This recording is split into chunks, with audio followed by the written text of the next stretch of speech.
Hello, hi, welcome back to our YouTube channel ज्याचं नाव आहे Parnavi and baby Pratyush world. खरं तर वेळेअभावी हल्ली ब्लॉग्स खूपच लेट येत आहेत, त्याबद्दल क्षमा असावी. आणि हा ब्लॉग आहे स्वप्नाली आणि अमित म्हणजेच माझे मित्रमैत्रिणी ऑफिसचे यांच्या लग्नाचा. त्यांच्या लग्नात एक छोटीशी मदत म्हणून आम्ही दोघांना देखील हॉलवर आणण्याचं काम केलं होतं आमच्या वॅगनरने, त्यामुळे आमची गाडी अगदी मस्त सजवली आहे. आम्ही हॉलवर सगळ्यात आधी पोहोचल्यामुळे पाहुणे मंडळी अजून येतच होते. तोपर्यंत मी तुम्हाला हॉलचा लुक दाखवते. हे असं ओपन ग्राउंड होतं.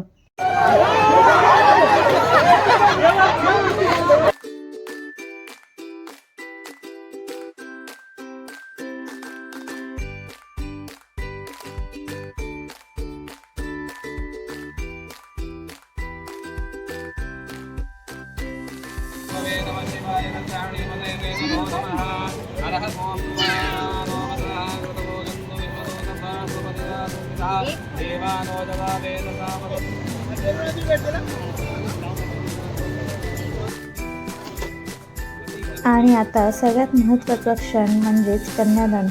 ज्या आईवडिलांना मुली झालेल्या आहेत त्यांच्यासाठी हा सगळ्यात महत्त्वाचा आणि भावनिक क्षण असतो. सगळ्यात मोठं दान म्हणजेच कन्यादान आणि सगळ्यात पुण्याचं काम म्हणजेच कन्यादान असं आपल्याकडे म्हटलं जातं. आणि आता लग्नाची खरी गंमत अशी आहे की इंटरकास्ट मॅरेज असल्यामुळे मुलगा कुणबी मराठा समाजाचा आणि मुलगी बुद्धिस्ट आहे. सो आता स्वप्नाली हिच्या पद्धतीने बुद्धिस्ट पद्धतीने आता लग्न पार पडणार आहे. आधी मराठा पद्धतीने झालेलं आहे. दोघंही विवाहबंधनात अडकलेली आहेत, पण मुलीकडच्यांचा देखील एक रिस्पेक्ट ठेवावा ह्यासाठी अमितने खूप मोठं मन करून बुद्धिस्ट पद्धतीने देखील लग्न केलं. त्याचे खरंच आभार. हे सगळं समजून घेणारा मुलगा मिळावा ह्यापेक्षा माझ्या मैत्रिणीचं दुसरं काय चांगलं होणार होतं.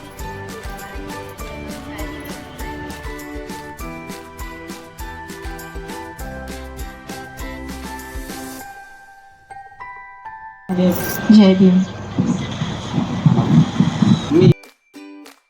तर आता दोघांच्याही पद्धतीने लग्न पार पडलेलं आहे. सो हॉल खूपच सुंदर होता आणि त्यातलं डेकोरेशन देखील खूप छान पद्धतीने केलेलं. सो मी तुम्हाला आता एक झलक देणार आहे हॉलची.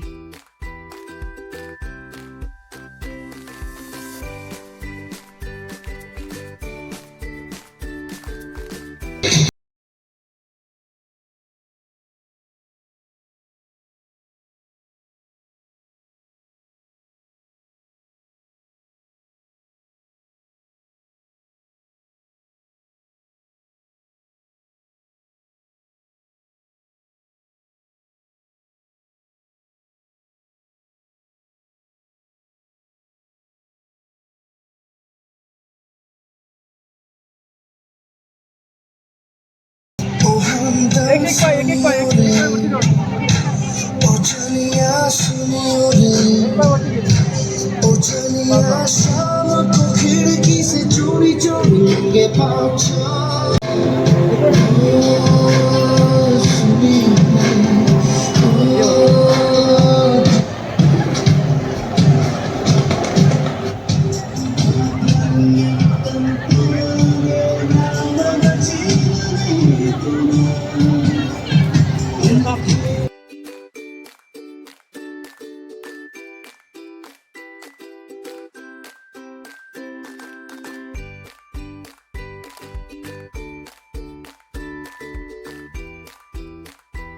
तर मग तुम्ही रिसेप्शनची दमदार एंट्री तर बघितलीच असेल.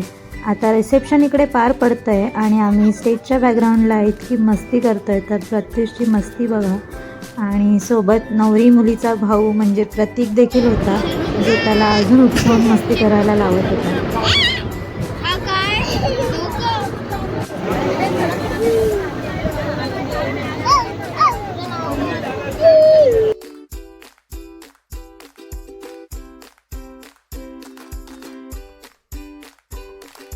तर फायनली 3 ते 4 तास रिसेप्शन चालू होतं. हीच ती माणसं असतात जी आपल्या पॅरेंट्सनी, आपल्या आईवडिलांनी लाईफ टाईम कमवलेली असतात आणि ती अशावेळी आपल्याला भेटतात, आपलं कोडकौतुक करतात आणि शाबासकी देतात, आशीर्वाद देतात. आणि ती सगळी इथे आली होती. खूप माणसं आली होती आणि आम्ही देखील खूप एन्जॉय केलं तिचं रिसेप्शन.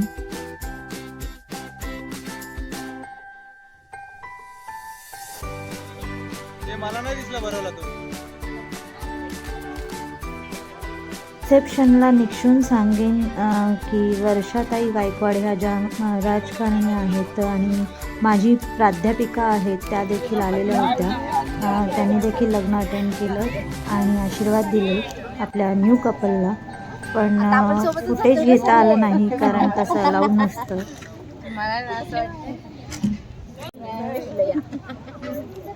कपडे काढून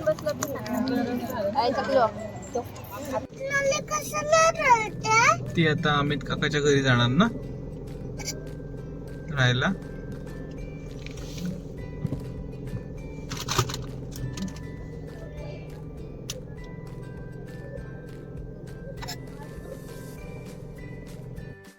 तर निरोप समारंभ उरकून आम्हाला तिथून निघण्यासाठी खूप लेट झालेलं. त्याच दिवशी 12च्या आत एंट्री करायची असते म्हणून बिल्डिंगखालीच फटाफट पूजा करून तिची एंट्री करून घेतली आहे आणि मग नंतर आम्ही तिथून निघालो. तर दोघांनाही ऑल द बेस्ट. असे छान संसार करा आणि खूप पुढे जा आयुष्यात. आणि आजचा ब्लॉग आवडला असेल तर प्लीज लाईक करा. चॅनलवर नवीन असाल तर प्लीज सबस्क्राईब करा आणि धन्यवाद. Bye bye.